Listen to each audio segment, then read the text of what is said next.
into a playoff position, including the number 1 seeds, East and West, have not been claimed.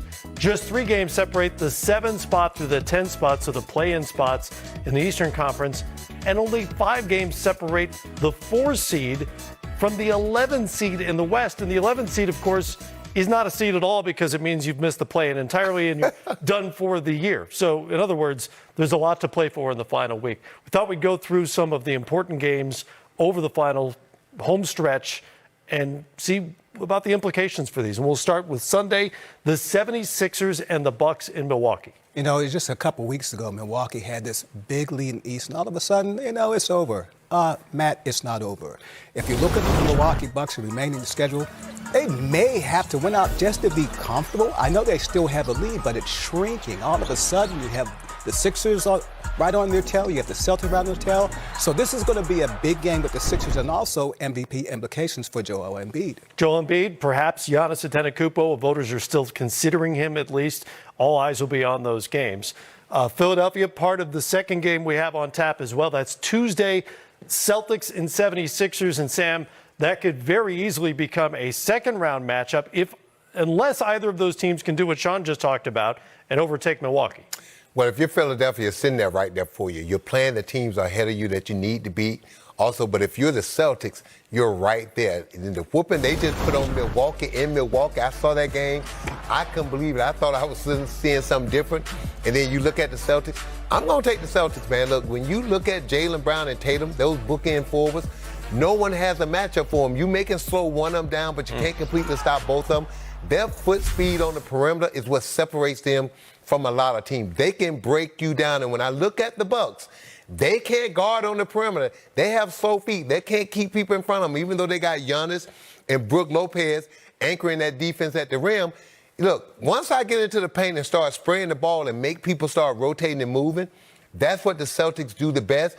I can't see Philadelphia stopping them because Jaylen Brown and Tatum are just too big and too athletic. Look, and they just throw bodies at Joel Embiid. So I'm looking at this, man, and the Celtics right now are sitting prime because they can catch Milwaukee for that number 1 spot, or sitting there, they've proven they can beat both Philly and Milwaukee and beat them on their floor. All right, Wednesday in Los Angeles, Lakers and Clippers, 2 teams in very different situations because of what's happened over the last couple of months. 2 words, Russell Westbrook. That's a little spicy there. So Russ gets another crack at the Lakers. Well, his first crack at the Lakers.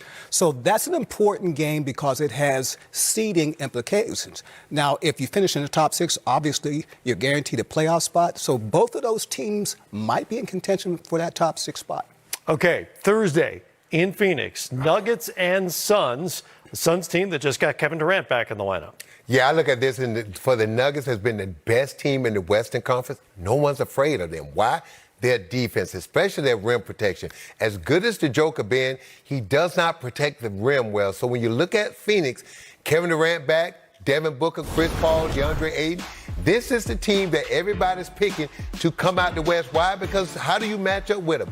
I don't know if Phoenix has the depth, but when you look at their starting lineup, is as good as anybody. And that guy right there, Kevin Durant, my only question for Denver, with Michael Porter and others, the forwards, do they have enough to slow Durant down, to slow him down? If they can't slow him down, I can't see Denver beating this Phoenix Sun team. They're just too explosive offensively, and Ayton does enough to keep the Joker busy and to keep him working to where he just can't dominate that position. Does anybody have enough to slow him down? That could be a conference semifinal preview.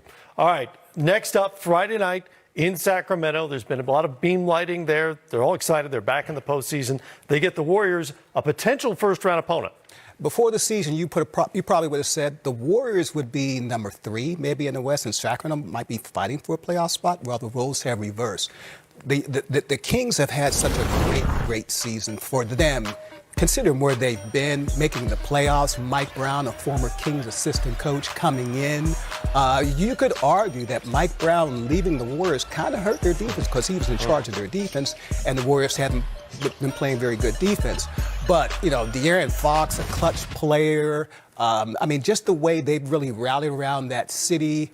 This is a statement game for the Kings, and I know they've already made their statement all season, but to beat the Warriors in the last week of the season, I think that'd be pretty big. Mike Brown may have hurt the Warriors defense. Paradoxically, hasn't helped the Kings defense. Their offense but he learned how to coach offense. Yes, he did. Offense is that could be a lights out. first-round matchup there. And then Sunday, final day of the regular season, the 9th of April, Pelicans and the Timberwolves. Man, I love this matchup, and I love the Timberwolves for this reason. When you look at their talent, they have size, they have everything. The question is, can they put it all together at the right time? And then you look at the Pelicans. Can they get Zion Williamson back at any point during this season to help bolster that offense? Because, hey, man, they've been hanging around. Brandon Ingram is playing lights-out basketball, but that guy's the key. If he can get back, people forget New Orleans was the number 1 seed early in the season, had the best record in the West. But I look at the Timberwolves, Rudy Gobert, Karl-Anthony Towns, and Edwards. Is there enough space on the floor? And I'm going to say this.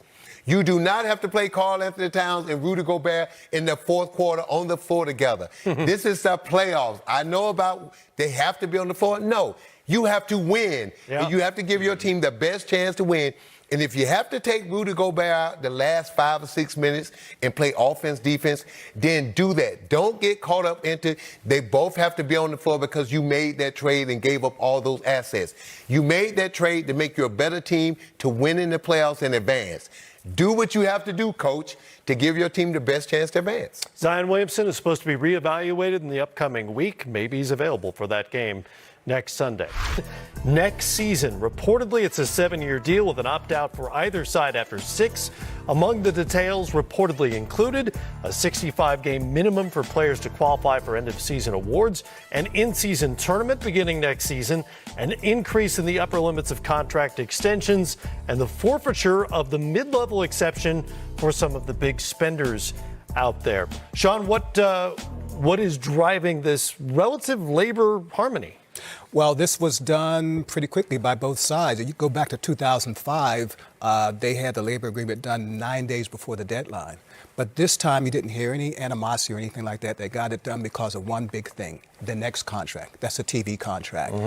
Because that's going to include streaming, probably multiple broadcast partners. They want to make sure they get this thing done because we're talking billions and billions of dollars. Media rights, the speculation is, are going to double or perhaps triple in the next round of negotiations. As a coach, you look at this in-season tournament, which is supposed to only add 1 game to the schedule for the 2 teams that reach the final of that tournament. What are the pros and cons for you? I don't know any other pros because you got to change the mentality of the players. We've been conditioned to gear up for 1 championship at the end of the season. We've been conditioned to play 82 games for playoff positioning and seeding going into the playoffs to be healthy. Now all of a sudden you're going to throw an in-season tournament and you're going to designate certain games through the season that's going to count more towards the tournament than regular season games. So as a coach, what do I do? This game is for the regular season tournament, so this counts more. So I'm going to make sure these guys play. But then the regular season games that count toward the big picture for the playoffs at the end, I'm going to hold you out for that. I understand why they're trying to do it. I don't like it from the standpoint because if you win the mid-season tournament, does it mean your season over? How do you celebrate that? And then you got to get ready for the playoffs and then the NBA conference finals and then the finals. I just think it feels like they're trying to make everybody happy. You're already making everybody happy by putting 10 out of 16 teams in the playoffs. Yeah. Think about that. So how bad you feel when you're 1 of 6 that don't make the playoffs in your conference, and now you got all this other stuff. I don't like participation awards.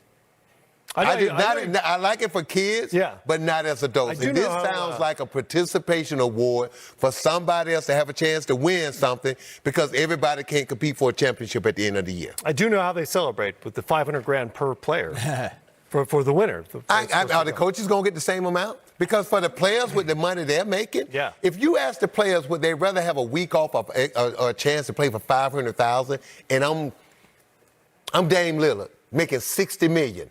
I'd rather have the week off. Yeah, that's probably true. Well, I don't know about the 15th man. He might want that cash. Yeah, the guys at the bottom of the roster. 15th man ain't going to like have a say-so. The 65-game minimum for awards, what kind of an impact do you think it'll have? Well, they just really want players to play. It really doesn't impact the MVP award because if you go back in history, MVP candidates, they play. Bill Walton missed a chunk of games because he injured his foot.